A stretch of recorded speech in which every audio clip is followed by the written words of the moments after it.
दोस्तों, यह बहुत प्रसिद्ध बातें हैं जो हर लोग कहते हैं। हम अपने मन को कैसे शांत रखें। हमारे मन में कुछ गलत विचार आता है जो हमें सताते रहते हैं। मित्रों, आपको एक कहानी के माध्यम से बताया जाएगा कि हम अपने मन को शांत कैसे रखें। साथ ही यह वीडियो आपको बहुत जानकारी और सीख देकर जाएगा। आज आप इस कहानी में पूरी तरह से अपने आप को शांत रखना सीख जाओगे। तो मित्रों, आपका कीमती समय को बर्बाद ना करते हुए अब सीधे कहानी पर आते हैं। हमारा सफर अभी भी जारी था और हम आगे बढ़ रहे थे। मौसम इतना शानदार था कि वहाँ पर आसपास का पर्यावरण अत्यधिक सुंदर दिखाई दे रहा था।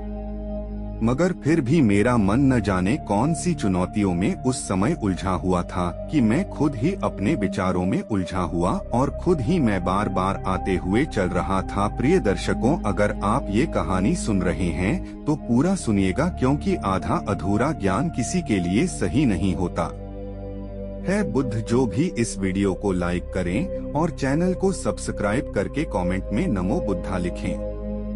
उनके घर में खुशी की कमी ना रहे और उनका घर हमेशा धन से भरा रहे। मुझे समझ में नहीं आ रहा था कि मैं वहाँ के प्राकृतिक वातावरण को देखने के बजाय अपने आप में कैसे खो गया। मेरे चेहरे के सभी भावनाओं को मंटो ने देखते ही तुरंत समझ लिया और मुझसे कहने लगे, आखिर तुम इतना गुम हुए क्यों हो कि तुम सुबह की वह खूबसूरत दृश्यों को देखकर आनंद तक नहीं ले पा रहे हो, जिन्हें देखने के लिए न जाने कितने लोग कितना ही पैसा खर्च करके यहाँ तक आते हैं और इन दृश्यों को देखते हैं। तुम यहाँ होने के बावजूद भी यहाँ नहीं हो। तुम्हारा शरीर कहीं और है और तुम्हारा मन किसी और का काम में व्यस्त है।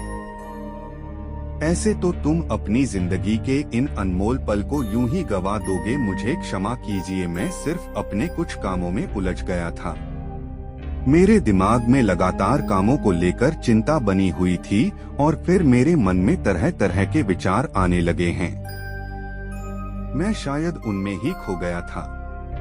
आप सही कहते हैं, मेरे सामने कितना सुंदर दृश्य है और मैंने अपने इन विचारों में ही अपने आप को खो दिया। मैं तुम्हें शुरुआत से ही ध्यान से देख रहा हूँ। तुम्हारा मन बिल्कुल भी चुपचाप नहीं रहता। तुम एक काम को करते हुए ही दूसरे काम के बारे में विचार करने लगते हो और परेशान रहते हो। आप सही कह रहे हैं, मेरे साथ ऐसी समस्या हमेशा ही रही है। मेरा मन हमेशा विचरण करता रहता है। ऐसा नहीं है कि मन शांत है, मगर यह किसी एक जगह लगता ही नहीं है। कभी कभी मैं ध्यान लगाने की कोशिश करता हूँ तो मेरा मन न जाने कितनी जगह चक्कर लगाकर आता है। क्या करूँ? कुछ समझ में नहीं आता गुरुजी। यह सब लोगों के साथ होता है। मनुष्य का मन कभी भी शांत नहीं रहता। इसीलिए मैं तुम्हें बुद्ध के सुझाए गए ऐसे उपाय बता रहा हूँ जो तुम्हारे मन को शांत रखेंगे। लेकिन तुम्हें इन 4 आदतों को अपने जीवन में अपनाना होगा। तुम्हें कुछ महत्वपूर्ण बातों का ध्यान रखना होगा, जिसमें सबसे पहली बात यह है कि अगर तुम्हारा मन आशा शांत होता है तो तुम्हें उसकी वजह खोजनी होगी। मन बेचैन होने के भी कई कारण होते हैं। कभी कभी हम दूसरों के बारे में केवल नकारात्मकता ढूंढने में ही इतने खो जाते हैं कि हमारा मन दिन रात उनके बारे में सोचता रहता है। उनके भीतर कमियां खोजना हमारे लिए सबसे पहला काम बन जाता है और हम सिर्फ और सिर्फ अपनी ऊर्जा का गलत इस्तेमाल करते हुए अपने आप को ही थक आते रहते हैं। हमारा मन इसी में उलझा रहता है कि किसी ने हमें आखिर ऐसा क्यों कह दिया। आज हमें देखकर लोगों के मन में आ रहा होगा कि कहीं कोई मुझे नीचा तो नहीं दिखा रहा। अगर उसने मुझे 2 पल के लिए देखा है तो उसके मन में मेरे लिए क्या विचार आ रहे होंगे। इस प्रकार की भावनाओं को मन से हटाना महत्वपूर्ण है और सकारात्मकता की दिशा में आगे बढ़ना होगा, क्योंकि ऐसे खराब सोच हमारे मन को बांध लेते हैं और हमारा मन कहीं भी नहीं लग पाता है। इसके अलावा तुम्हें एक बात का और ध्यान देना होगा कि लोग क्या कहेंगे। इसके बारे में विचार करना बंद करना होगा। तुम अक्सर अपने काम को करके उलझे रहते हो, रिश्तेदारों के सामने खड़ी है रहते हो और इसके बाद तुम सोचते हो कि कहीं लोग आपके बारे में कुछ गलत ना सोचें। अगर तुम अपने मन की बात उनके सामने रखोगे या फिर कोई अधूरा काम करके अपने साहब के पास जाओगे तो कहीं वह तुम्हारे बारे में कुछ गलत न समझने लगे। कहीं ऐसा न हो कि कोई तुम्हारे किसी बात को गलत मतलब निकाल ले और तुम्हें गलत समझने लगे। अगर तुम इस तरह सोचोगे तो हमेशा तुम खुद को परेशान करते रहोगे, इसलिए यह चिंता छोड़ देनी चाहिए कि लोग तुम्हारे बारे में क्या सोचते हैं। इसके अलावा तुम तीसरी खास बात का हमेशा ध्यान रखना कि सभी के पास एक दिन में सिर्फ 24 घंटे होते हैं, हफ्ते में केवल 7 दिन होते हैं और साल में केवल 365 दिन होते हैं। किसी को यह मालूम नहीं होता कि उसकी जिंदगी कितनी लंबी चलने वाली है या फिर कितनी कम रहने वाली है। किसी को इस बारे में अंदाजा नहीं होता कि जो समय भी गया है वह उनके पास कितना मूल्यवान समय था और उन्होंने उसे किन कामों में सिर्फ ऐसे ही गवा दिया। इसलिए समय की महत्वपूर्णता को समझो और अपने समय को केवल अच्छे कामों में और सकारात्मक विचारों को देने में लगाओ। समय को यूं ही व्यर्थ करना बंद करो। इसीलिए हर एक पल को जी भर के जीना सीखो, क्योंकि अगर यह समय तुम्हारे हाथ से निकल गया तो यह दोबारा लौटकर नहीं आएगा या फिर कितनी कम रहने वाली है। किसी के पास आम तौर पर अंदाजा नहीं रहता कि जो अवसर बीत गया है वह उनके पास कितना मूल्यवान समय था और उन्होंने उसे किन कामों में से यूं ही गवा दिया। इसीलिए समय के महत्व को समझा और अपने समय को केवल अच्छे कामों में, अच्छे विचारों को देने में लगा। समय को यहाँ वहाँ व्यर्थ ना करें, इसका महत्व जाने और इसीलिए हर एक पल को जी भर के जीना सीखो, क्योंकि अगर यह समय आपके हाथ से गुजर गया तो वह फिर से वापस नहीं आएगा। जैसे कि तुम यहाँ होने के बावजूद यहाँ नहीं थे और तुम्हारे विचार कहीं और थे, तुमने इस विशेष क्षण को अपने जीवन में व्यर्थ ही गवा दिया।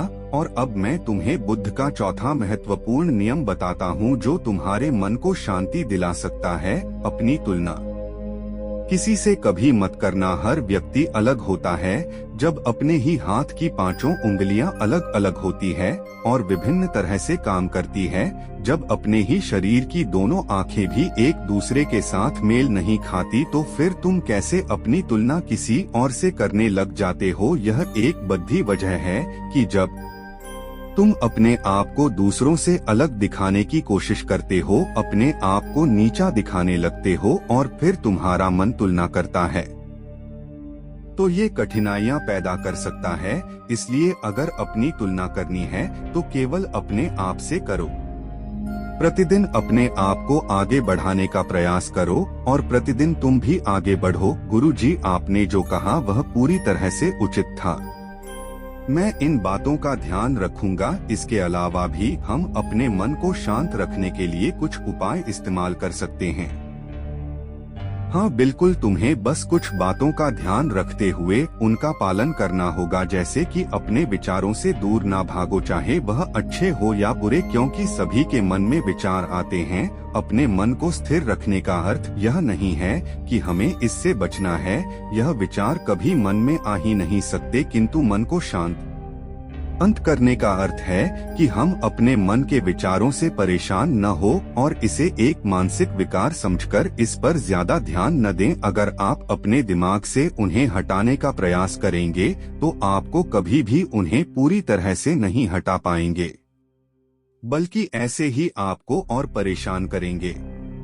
इसके अलावा नियमित व्यायाम करने का प्रयास करें। यदि आपकी मानसिक स्थिति में विचार थमने का नाम नहीं ले रहे हैं तो यह मतलब हो सकता है कि आप शारीरिक रूप से भी तनाव में हैं। जब आपका दिमाग तनावग्रस्त होता है तो आपका शरीर भी तालाबग्रस्त होता है। अपने शारीरिक और मानसिक तनाव को मुक्त करने का सबसे अच्छा तरीका व्यायाम करना है। व्यायाम करने के लिए चाहे तो योग भी कर सकते हैं या आप अपने मन पसंदीदा कोई खेल भी खेल सकते हैं जो आपके मन को शांति और सुखमय बना सकते हैं। इससे आपका मन स्थिर रहेगा और उसके साथ ही आप अपने आप को व्यस्त रख सकते हैं। वह बात तो सुने होंगे, खाली दिमाग शैतान का घर होता है और यह बात पूरी तरह से सच है। आपने खुद ही यह अनुभव किया होगा कि जब आपके पास कोई काम नहीं होता तो आपके मन में उल्टे सीधे विचार आने लगते हैं जो आपको परेशान कर सकते हैं। इसलिए खुद के लिए एक स्थिर दिन या बनाएं और उसे नियमित रूप से प्रतिदिन पालन करें। अपने मन के विचारों को लिखने का अभ्यास शुरू करें। विचारों को व्यक्त करने से आप उन्हें समझने में मदद कर सकते हैं। लिखने से विचारों को दिशा मिलती है और इससे आप हल्का भी महसूस कर सकते हैं। मन को शांति देने के लिए यह काम कर सकते हैं या आपके विचारों को संरेखित करने में भी मदद कर सकता है। इसलिए आज से ही एक दैनिक डायरी बना लें और उसमें अपने मन में जो कुछ भी आए उस विचारों को लिखते जाएं। इसके अलावा शांति वाले वातावरण में बैठकर गहरी सांस लेकर ध्यान करने का प्रयास करें। ऐसे ही अपनी हर सांस पर आंखें बंद करके ध्यान केंद्रित करने का प्रयास करें। यह एक सरल प्रक्रिया है, लेकिन ध्यान लगाने से सही परिणाम सिर्फ एक ही बार में नहीं मिलेंगे। इसलिए सिर्फ पहले ही प्रयास करके सफलता हासिल होगी। यह विचार छोड़ दीजिए, बस कुछ दिन ऐसा करके देखिए, आपका मन इधर उधर भाग बजाय आपके वश में रहेगा और आप इस दुनिया का सही तरह से आनंद ले पाएंगे। इस प्रक्रिया को अपनाने से आपका मन शांत रहेगा। प्रिय मित्रों, कैसी लगी ये कहानी? अगर कहानी से कुछ सीखे हो और पसंद आई हो तो कमेंट में जरूर लिखना और हमारे चैनल को सब्सक्राइब अवश्य करें। और दोस्तों, सच्ची श्रद्धा